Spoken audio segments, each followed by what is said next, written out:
आपल्या देशामध्ये सध्या महिला सिनियर सिटीजन्स यांच्या सुरक्षेबाबत एक मोठा प्रश्न निर्माण झालाय। दिल्ली, मुंबई यासारख्या मेट्रो सिटीजमध्ये रात्री अपरात्री काम करणाऱ्या महिलांवर होणारे अत्याचार, रेप केसेस सध्या आपण बातम्यांमध्ये ऐकतच आहोत।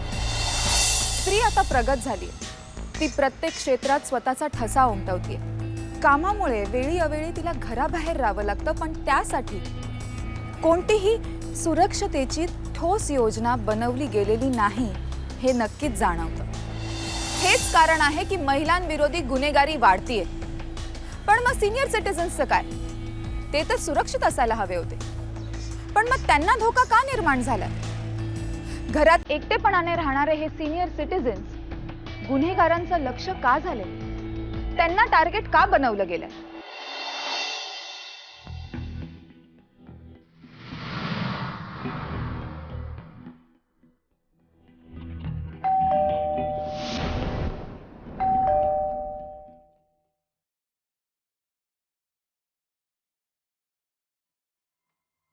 कोण आहे? वॉटर ट्रान्समिशन कंपनीत आलो। का होय? वॉटर प्युरिफायचा डेमो द्यायचा होता। आत येऊ? नको, काय नको। काका जरा पाणी मिळेल? तहान लागली। हा, आलो।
कोण आहे? सेल्समॅन। काय नको आम्हाला? एक ग्लास पाणी मिळेल? आणते।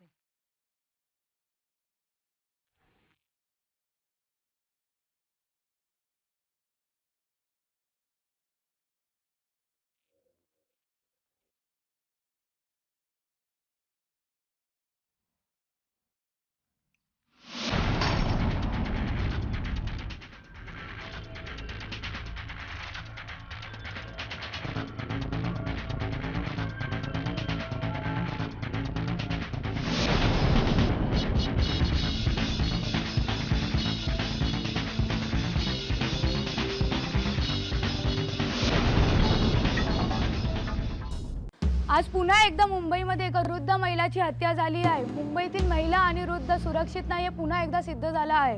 याबद्दल अधिक जाणून घेण्यासाठी या गुन्ह्याचा तपास करणारे पोलीस अधिकारी मिस्टर संजय पाटील यांच्याशी बोलूया। अजून एकही संशयित का नाही सापडलाय सर? हे पहा, या प्रकरणाचा कदाचित मागील खुन्याशी काही साधर्म्य असल्याचं आम्हाला जाणवू लागलंय। हा आता तपास चालू आहे, लवकरात लवकर तो गुन्हेगार आम्ही शोधून काढू। पण लोकांचं असं म्हणणं आहे की पोलीस काहीच तपास करत नाहीत। मी तुम्हाला सांगतो, एखाद्या गुन्हेगाराला पकडण्यासाठी काही धागेदोरे हाती लागणं फार आवश्यक असतं आणि पुराव्याअभावी ते शक्य होत नाही। मला मान्य आहे की तो गुन्हेगार अजून सापडला नाही, पण मी तुम्हाला नक्की सांगतो की तो गुन्हेगार लवकरात लवकर सापडेल। सर, आणखीन एक प्रश्न। No more questions please. मी तुम्हाला आधीच सांगितलेलं आहे की तो गुन्हेगार नक्कीच गजाआड असेल। पाहिलंच प्रिया, ह्या मीडियावाल्यांना आता कसं समजावणार मला सांग? नाही, ह्यांना काही कळतच नाही। हे सरळ जातात आणि माणसासमोर माईक धरतात आणि विचारायला सुरुवात करतात। पण ह्यांना कोण सांगणार तेच कळत नाही। आम्ही जर काही गुन्हेगारांची माहिती त्यांना दिली ना, तर मग त्यांना त्याचा क्ल्यू मिळतो आणि मग ते सगळे पोलिसांपासून लांब पळतात। अरे पण अजून कोणाला अटक का नाही झाली संजय? अरे म्हणजे तू त्या मीडियावाल्यांसारखे मला प्रश्न विचारणार आहेस की मला जेवायला देणार आहेस?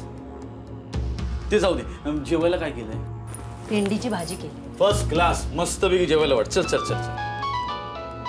फोन कोणाचा आला? बघते मी. घे घे फोन घे. कोणाचा आहे? मोरे साहेबांचा फोन आहे. मी कट करते. तू आधी जेवून घे आणि मग निवांत बोलत बस त्यांच्याशी. नको नको, मला बोललं पाहिजे ते. हा मोरे साहेब. हो हो हो. हां नाही, त्या बातम्याच बघत होतो. काय सांगणार आहे, ते मीडियावाल्यांना हात धुवून मागे लागतात साहेब. हो नाही नाही नाही नाही, त्यांना तसं काही सांगितलेलं नाही आहे साहेब. हां हां पण आपल्या टिपरने टीप दिल्यात आपल्याला. हो, त्याला पकडण्यासाठी छान सापळा रचला आहे. आपली पुरी टीम सज्ज झाली साहेब. हां, हे सगळं झालं ना व्यवस्थित की मी तुम्हाला फोन करू साहेब. हां ओके, थँक्यू सर. शहरात एकाच वेळी 2 वृद्धांचा खून झाल्यामुळे खळबळ उडाली होती. दोन्ही खुनांच्या मागे चोरी हाच उद्देश होता. म्हणूनच पोलिसांनी सराईत गुन्हेगारांची चौकशी सुरू केली, पण त्यांच्या हाती कोणतीही माहिती लागली नाही. पाटील आणि त्यांच्या पथकाला एक गोष्ट मात्र लक्षात आली होती की दोन्ही खुनांमागे एकच टोळी किंवा व्यक्तीचा हात होता. तपासात आणखीन एक सत्य बाहेर पडलं. एकट्या दुकट्या वृद्धांना गाठून त्यांचा काटा काढून गुन्हेगार चोरी करत होते. या व्यतिरिक्त पोलिसांकडे इतर कोणतीही माहिती नव्हती, कारण गुन्हेगार पोलिसांच्या एक पाऊल पुढे होते. गुन्हेगारांनी खूप हुशारीने गुन्हा केलेल्या बिल्डिंगच्या परिसरात आपला वावर अन्नभिन्न ठेवला होता. पोलीस आपल्यापर्यंत पोहोचणार नाहीत हे लक्षात येताच गुन्हेगार बिनधास्तपणे कदाचित दुसरं सावध शोधत असावे. आणि शहरात राहणारे वृद्ध काही कमी नाहीत. पोलिसांसमोर आता आव्हान होतं ते सिनियर सिटीजन्सच्या सुरक्षेचं आणि बिनधास्त मोक्काट फिरणाऱ्या या गुन्हेगारांना जेरबंद करण्याचं.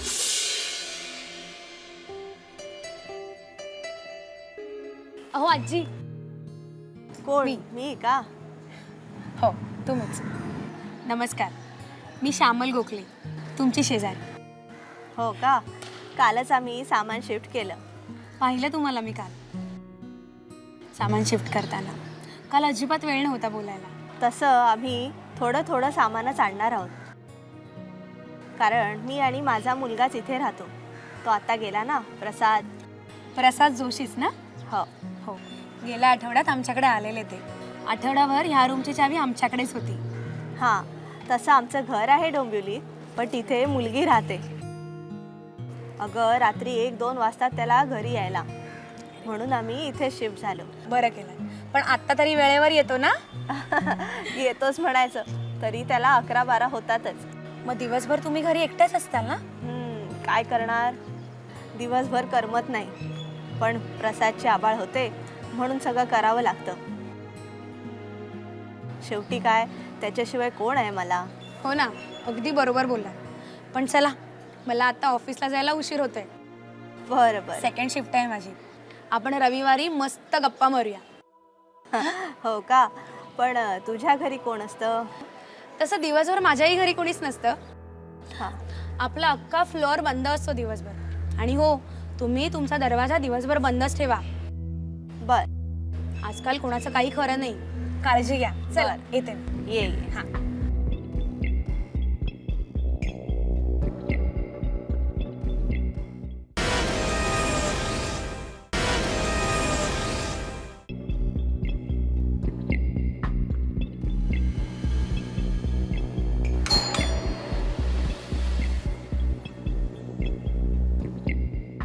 कोण? मॅम, मी वॉटर प्युरिफायर कंपनीतनं आलो. तुम्हाला हवाय का? नको. अहो खूप छान, एकदा डेमो बघा तुम्ही. अहो नको म्हटलं ना. ठीक आहे, काय हरकत नाही, पण 1 ग्लास पाणी मिळेल? आणते.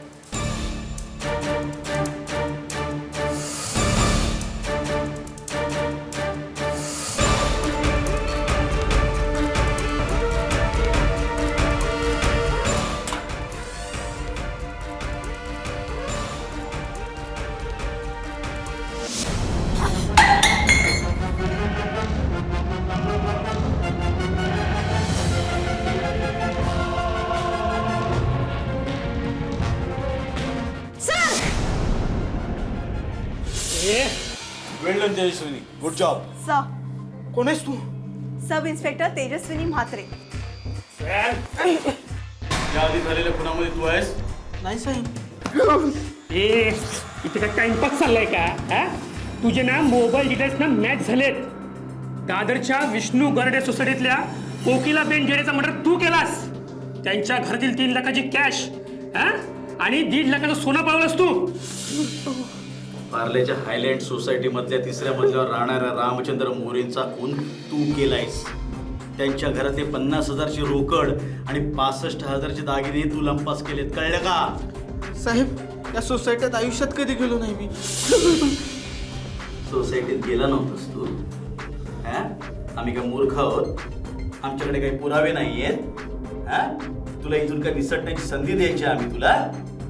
You are wrong mister Dinesh Patel. साहेब, तुम्हाला माझं नाव कसं समजलं? तुझा अख्खा बायोडेटा मला माहिती आहे. दादरच्या गरोडी या सोसायटीमध्ये निघालास तेव्हा तू आपली टॅक्सी सैतान चौकीला सोडलीस आणि तिथून तू पुढे पायी चालत गेलास, कळलं ना? पण तू तुझ्या बिल्डिंगमधल्या CCTV मधून स्वतःला वाचवलंस, पण सिग्नलवरून नाही वाचवू शकलास. तू त्या इस्टेट एजन्सीमधून त्या गोरेंची माहिती मिळवलीस आणि त्या कुरिअरवाल्याकडून तू त्या कोकिलाबेनची माहिती मिळवलीस. त्यांना आम्ही ट्रेस केलं आहे. त्यामुळे तुझा खेळ आता संपलेला आहे. साहेब, मला पैशांची खूप गरज होती म्हणून मी हे सगळं केलं. अरे मग अगोदर का नाही बोललास? साहेब, तुमची खूप भीती वाटत होती. भीती वाटते? तुला आता ना बरोबर सरळच करतो मी. प्रकाश वेट, आता पोपटासारखा बोलायला लागेल. हे बाबा बोल आणि आम्हाला फ्री कर. त्या मीडियावाल्यांची तोंड बंद करायची आहे. चल पटापट बोल. साहेब, माझी नोकरी सुटली होती. पैशांची खूप गरज होती म्हणून खूप वैतागलो होतो. मी एका इस्टेट एजंटकडे कामाला होतो, पण डील होत नव्हती. त्यांच्याकडनं एकदा रामचंद्र गोरेंबद्दल मला कळलं. मी त्यांचा शोध घेतला. त्यानंतर मला कळलं की ते एकटेच असतात घरी, म्हणून मी त्यांना फक्त लुटण्याचा प्लॅन केला होता. पण जेव्हा लुटायला गेलो तेव्हा वाटलं ते आरडाओरड करतील, म्हणून मला त्यांचा खून करावा लागला.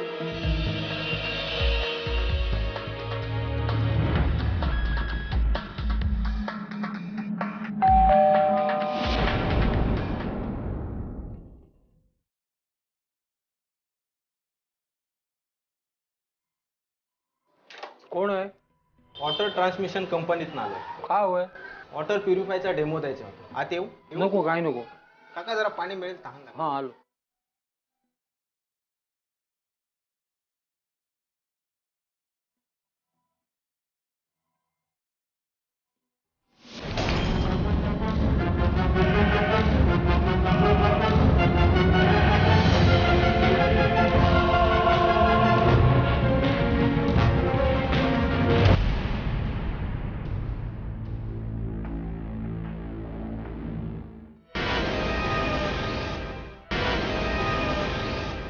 साहेब, मी चोरलेल्या पैशांपैकी 2 लाख रुपये शिल्लक आहे. हवे तर सगळे घ्या, पण मला सोडून द्या. काय तुम्ही समजता काय रे स्वतःला? हां, एक तर एवढ्या शांत डोक्याने तुम्ही त्या वयोवृद्धांची हत्या करता. प्रकाश, मला 7 दिवसाची रिमांड हवी याच्यासाठी. सर आणि एक गोष्ट लक्षात ठेवा, बाहेर मीडियावाले जमले असतील. ह्याला गुपचूप गाडीत टाका आणि घेऊन जा इथून. सर सर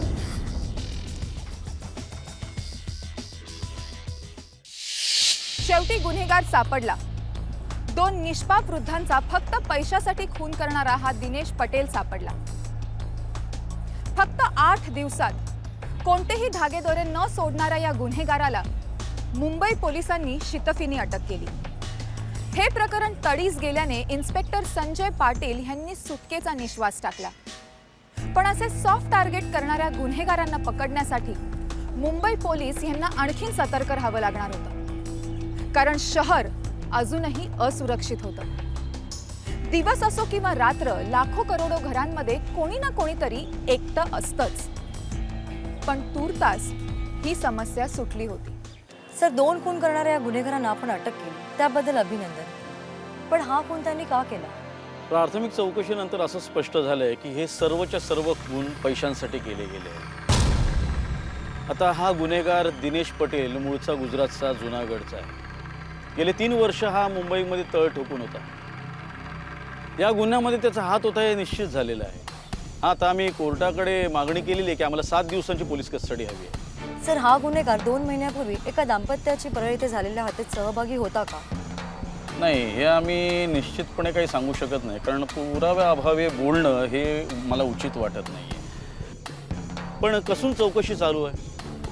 जुनागडमध्ये या गुन्हेगाराच्या नावाने बऱ्याचशा केसेस नोंदवल्या गेलेल्या आहेत. पण मी तुम्हाला एवढं मात्र निश्चित सांगू शकतो की हा एवढा मोठा गुन्हेगार आपल्या हाती आल्यामुळे बऱ्याचशा केसेस सॉल्व्ह करता येणार आहेत. सर, आणखीन एक प्रश्न. सॉरी, पुढील सगळे प्रश्न तुम्ही मला नंतर विचारा. तर अशा प्रकारे मुंबई पोलिसांनी उशिरा का होईना एका खतरनाक गुन्हेगाराला गजाआड केला आहे. अभिनंदन. तुम्ही आधी फ्रेश व्हा आणि जेवून घ्या. अरे कसलं अभिनंदन आणि कसलं जेवण? या मीडियावाल्यांचं काही खरं नसतं. आम्ही कोणाला तरी पकडलं ना की लगेच आम्हाला चणाच्या झाडावर चढवतात आणि काही गुन्हा घडला की लगेच त्याच झाडावर आम्हाला खाली ढकलून घेतात. त्यांचं म्हणणं पण बरोबर आहे. मी त्यांच्या मताशी अगदी सहमत आहे. ते आपली भूमिका चोख बजावतात. नाही, मला कळतच नाही मी कसं काय बोलायचं. नाही, खरंच नाही. म्हणजे मी एक वेळ माझ्या सिनियरशी बोलू शकतो, मीडियावाल्यांशी बोलू शकतो, पण आपल्याशी कसं काय बोलणार? काय म्हणालास? अरे बापरे. हॅलो, हां बोला प्रकाश, काय झालं?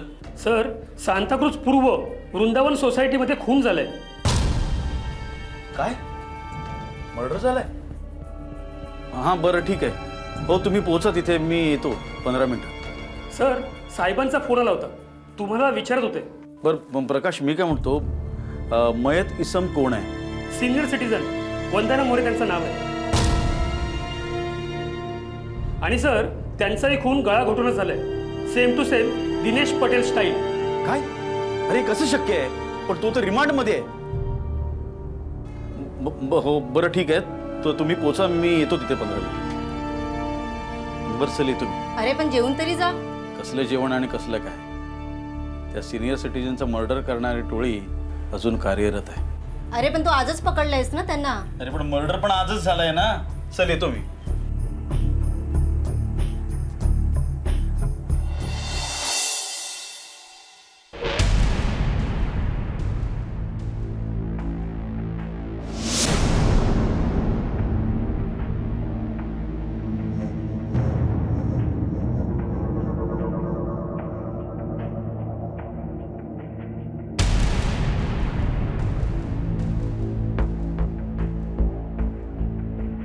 प्रकाश. सर. वंदना जोशी याच ना? हो सर. बरं मला एक सांगा की या ठिकाणी त्यांचे कोणी नातेवाईक?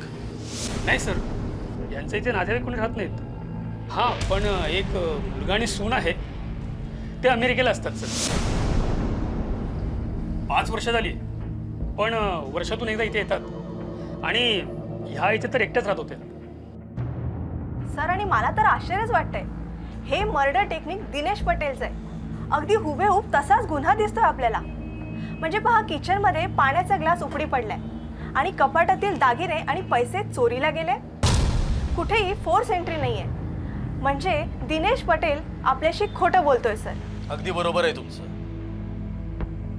म्हणजे हे सर्व दिनेश पटेल एकटा करत नव्हता, तर त्याच्यासोबत एक मोठी टोळी सक्रिय होती आणि हे सर्व या गुन्ह्यांवरून सिद्ध होत आहे.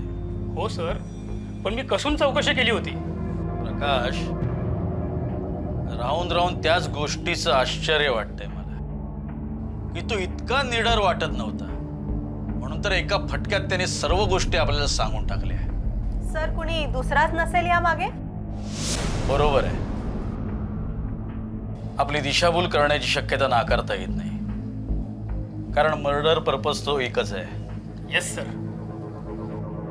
आता मला वाटतं त्या दिनेश पटेलला ना 3rd डिग्री देण्याची वेळ आली आहे. प्रकाश, अहो एवढा उत्साहीपणा बरा नव्हे, थोडं थांबा जरा. कुणीतरी दिशाभूल करते आपली, कळलं ना? ताबडतोब ही उशी लॅबला पाठवा. मरणाच्या अगोदर फार मोठी झटापट झालेली दिसते. काही ना काहीतरी क्यू नक्कीच लागेल आपल्याला. साहेब, मी उशिराने घरी येतो. घरी येऊन बघतो तर जोशांचा दरवाजा सकाळ उघडा. नेहमी तो कधी उघडा नसतो. जेवून पुन्हा फेरफटका मारायला आलो, बघतो तर पुन्हा दरवाजा उघडाच. मला संशय आला म्हणून मी बघितलं तर जोशी काकी मरून पडलेल्या होत्या. बर, मला एक सांगा की इथं आणखीन कोण दुसरं राहतं? नाही, पण त्यांचा एक नातू आहे. मी त्याला फोन केला तर त्याला एकदम रडूच कोसळलं सर. कुलकर्णी काका, आजी.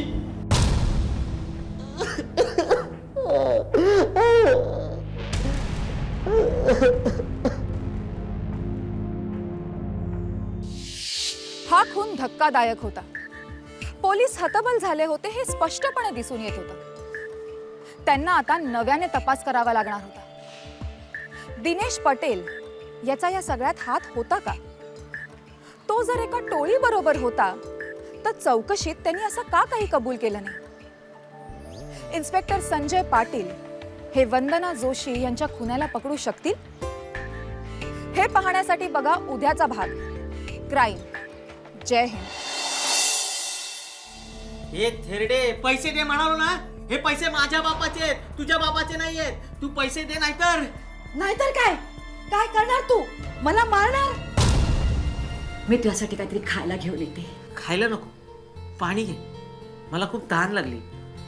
बरं आणते.